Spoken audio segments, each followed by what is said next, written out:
Hello friends, welcome to my channel super सेलिया। हूँ छुं प्रीति पटेल। आज આપણે રવૈયાનું શાક બનાવવા જઈ રહ્યા છીએ। તો મને ખૂબ જ સરસ કોણા કોણા નાના નાના રીંગણ મળ્યા છે। તો એને મેં સરસ ધોઈ લીધા છે અને હવે આપણે આગળનો પ્રોસિજર જોઈએ। તો આપણે હવે એક એક કરીને રીંગણ લઈશું, એનું આ રીતે ડીટું કટ કરીશું અને રીંગણને બંને બાજુથી કટ કરીશું આમ, અને પછી એને ફેરવીને બીજી બાજુથી પાછળથી પણ કટ કરીશું, જેથી મસાલો આપણે ભરી શકીએ બંને બાજુ। તો તમે જોઈ શકો છો એક એક કરીને મેં બધા જ રીંગણ બંને સાઈડથી કટ કરી લીધા છે।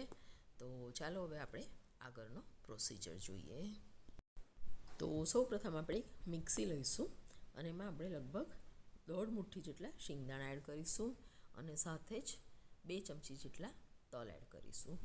હવે આને દરદરું પીસી લઈશું અને પાવડર જેવું રેડી કરીશું।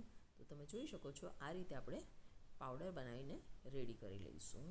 તો હવે આપણે ભરવા માટેનો મિક્સચર રેડી કરીશું। તેના માટે કથરોટ લઈશું, એમાં લગભગ 1.5 ચમચા જેટલું આપણે બેસન લઈશું। તો આ ગાય છાપ બેસન મેં લીધું છે, તમે કોઈનો પણ ઉપયોગ કરી શકો છો। હવે એમાં આપણે પેલું પાવડર રેડી કર્યો હતો શિંગદાણાનો અને તલનો, એ પાવડર આમાં મિક્સ કરીશું અને હવે ચાલો બીજા બધા મસાલા કરી લઈએ। તો ફ્રેન્ડ્સ, આ ભરેલા રીંગણ તો જ સારા થાય જો મોવણ આ મિક્સચરમાં પ્રોપર હોય। તો એ પહેલાં બધા મસાલા કરી લઈએ। હિંગ લઈશું, 1 થી 1.5 ચમચી જેટલું મરચું લઈશું, સાથે જ આપણે એમાં એડ કરીશું હળદર અને ધાણા જીરાનો પાવડર એડ કરીશું 1-1.5 ચમચી જેટલો, અને આ છે ગરમ મસાલો। તો બસ આ રીતનું આપણે મિક્સચર રેડી કરીશું અને એમાં 1.5 થી 2 ચમચી જેટલું તેલ એડ કરીશું, 2 ચમચી લીંબુનો રસ એડ કરીશું અને લગભગ 2 થી 2.5 ચમચી જેટલી ખાંડ એડ કરીશું। સાથે જ આપણે સ્વાદ પ્રમાણે મીઠું એડ કરીશું। તો ફ્રેન્ડ્સ, લગભગ બધા જ મસાલા થઈ ગયા છે। તો હવે આપણે બધું સરસ મિક્સ કરી દઈશું। તો રીંગણનો મસાલો તમારે એ રીતે બનાવો કે એક રીંગણમાં 1 ચમચી જેટલો મસાલો જતો હોય છે। તો એ રીતે તમારે ગણતરી કરીને મિક્સચર બનાવવાનું। તો તમે જોઈ શકો છો આ રીતે બંને સાઈડથી રીંગણને આપણે સરસ ભરી દઈશું અને પછી આપણે એનું શાક બનાવીશું। બંને સાઈડથી રીંગણ ભરીશું એટલે જે બાજુથી બી ખાઈશું એ બાજુથી આપણને રીંગણ ટેસ્ટી લાગશે, નહીં તો એક બાજુ મસાલો ભરશો તો બીજી બાજુ ખાલી રીંગણ લાગશે। તો આ રીતે બધા જ રવૈયા આપણે મસાલાથી ભરી અને રેડી કરી દઈશું। તો તમે જોઈ શકો છો કે એક એક કરીને બધા જ રવૈયા આપણા ભરાઈ ગયા છે અને આપણે આ મસાલો થોડો એક્સ્ટ્રા રાખેલો છે, જેથી આપણે શાકમાં એનો યુઝ કરીશું। તો સૌપ્રથમ આપણે કઢાઈ લઈશું અને એમાં લગભગ 8 થી 10 ચમચી જેટલું તેલ મૂકીશું અને તેલ ગરમ થાય એટલે એક એક કરીને બધા જ રવૈયા આપણે ગોઠવી દઈશું। તો ફ્રેન્ડ્સ, આમાં કોઈ મસાલો ઉપરથી કરવાનો નથી, કારણ કે બધા જ રવૈયાને આપણે અંદરથી મસાલો ભરેલો છે, એટલે અજમો કે રઈ કે જીરું કંઈ જ એડ કરવાની આમાં જરૂર નથી। તો આ રીતે બધા જ રવૈયા ગોઠવી દીધા છે। હવે થોડું આપણે પાણી છીટકીશું અને એને 5 થી 7 મિનિટ માટે ઢાંકી દઈશું અને ઉપરથી પણ પાણી થોડું એડ કરીશું, જેથી વરાળથી રવૈયા ફટાફટ ચડી જાય। તો 10 મિનિટ થઈ છે, આપણે ચેક કરીએ કે કેટલા ચડ્યા છે। તો ફ્રેન્ડ્સ, બહુ ખાસ ડિફરન્સ નથી આવ્યો, કલર ચેન્જ થયો છે પણ હજી ચડ્યા નથી। તો આપણે એને પાછા થોડી વાર માટે ઢાંકી દઈશું। તો થોડી વારે આ રીતે ખોલીને ચેક કરવાનું છે, ઓવરકુક ના થઈ જાય એનું ધ્યાન રાખવાનું છે। ફરી થોડું પાણી એડ કરી અને એને ઢાંકી દઈશું। તો આ પ્રોસિજર તમારે 2 થી 3 વાર કરવું પડશે, ત્યારે રીંગણ આપણા ચડી જશે।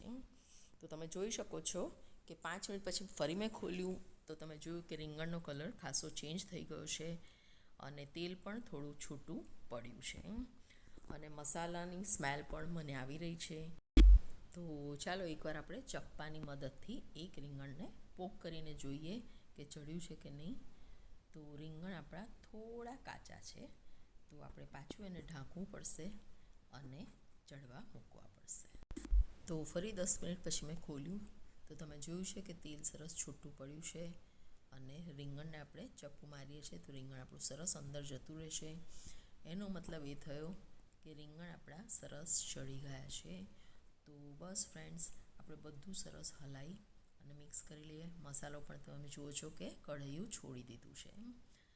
તો હવે આપણે એને ઢાંકી અને 5 મિનિટ માટે એમ જ રવા દઈશું. તો ફ્રેન્ડ્સ, ચાલો 5 થી 7 મિનિટ થઈ છે, ખોલીને ચેક કરી લઈએ. તો ફ્રેન્ડ્સ, આ ટાઈમે આપણે વધેલો મસાલો છે એને વચ્ચે નાખી અને એને પણ થોડું 5 મિનિટ માટે ઢાંકી અને ચડવી દઈશું.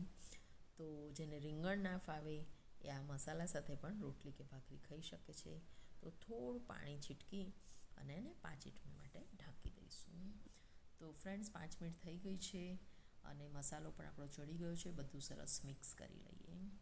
તો ફ્રેન્ડ્સ, મસાલો એટલે નાખું છું કે જેને ભરેલા રીંગણ નથી ભાવતા એ મસાલા સાથે પણ રોટલી કે ભાખરી ખાઈ શકે છે.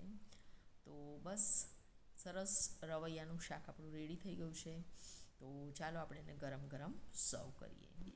તો સરસ ચઢેલું અને એકદમ દળદરું ભરેલા રીંગણાનું શાક આપણું રેડી છે. તો ચાલો હું એને પ્લેટમાં સર્વ કરું. તો આજે મારું રાતનું મેનુ છે ભરેલા રવૈયા. સાથે તમે જોઈ શકો છો રસ છે અને મેં સવારે વધેલો રાઈસ છે એને પણ વઘારી દીધો છે. તો સાથે આપણે સર્વ કરવા જઈ રહ્યા છે ભાખરી. તો ફ્રેન્ડ્સ, મારા ઘરમાં રસ સાથે અમે ભાખરી કે કોરી રોટલી બનાવીએ છીએ, પણ આજે મેં ભાખરી બનાવી છે. રેસીપી સારી લાગી તો વિડીયોને લાઇક કરજો, સર્કલમાં શેર કરજો અને ચેનલને સબસ્ક્રાઈબ કરજો. Thank you friends.